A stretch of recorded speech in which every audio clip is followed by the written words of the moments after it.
Oui, belle opération parce qu'elle a mobilisé pas mal de citoyens de Pompéan. Hein.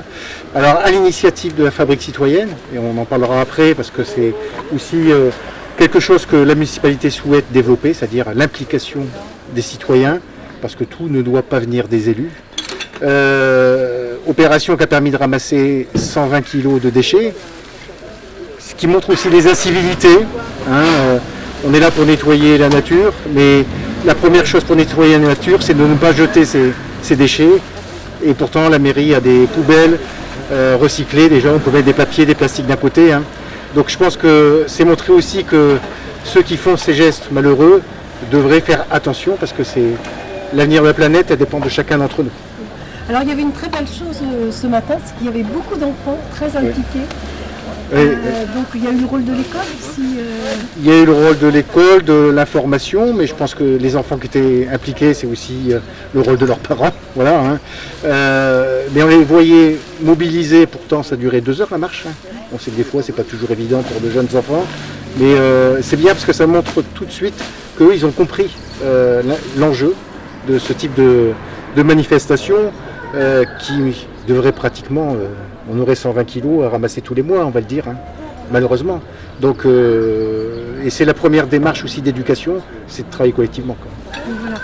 Donc, dans le cadre de cette marche, il y a eu une petite surprise à l'arrivée. Alors...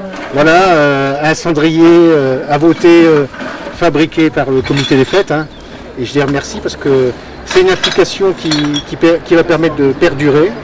Hein, avec des questions qui seront changées à travers ce cendrier à voter.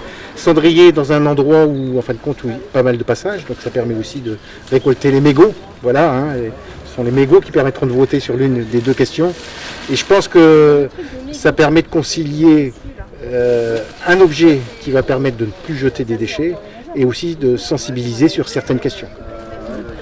Et donc, dans cette démarche, bien sûr, il y avait les incivilités, le ramassage des déchets, etc. Mais ça va beaucoup plus loin, notamment pour la municipalité.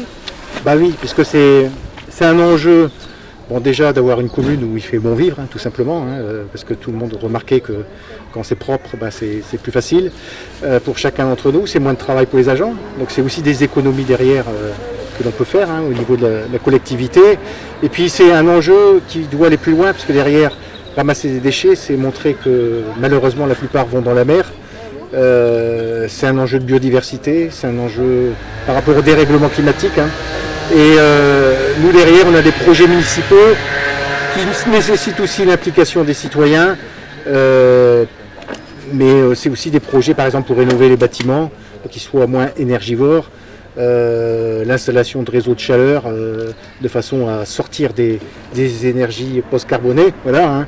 Et derrière, je pense qu'il faut que ce soit travaillé avec l'ensemble des citoyens et que ce ne soit pas que des dossiers entre élus, hein, même si, on le sait, c'est le conseil municipal qui décide des orientations.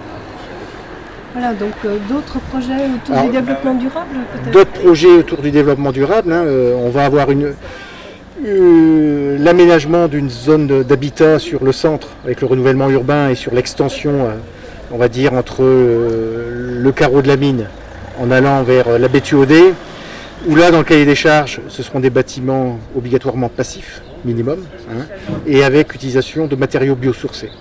Donc c'est pour montrer que maintenant, même dans la construction, il faut être vigilant sur les matériaux qu'on utilise pour penser l'économie circulaire et le recyclage aussi. Hein, alors que souvent, on a construit sans penser au recyclage. Alors, au-delà du recyclage, de la consommation habituelle, est-ce qu'on ne peut pas penser aussi faire moins consommer, etc.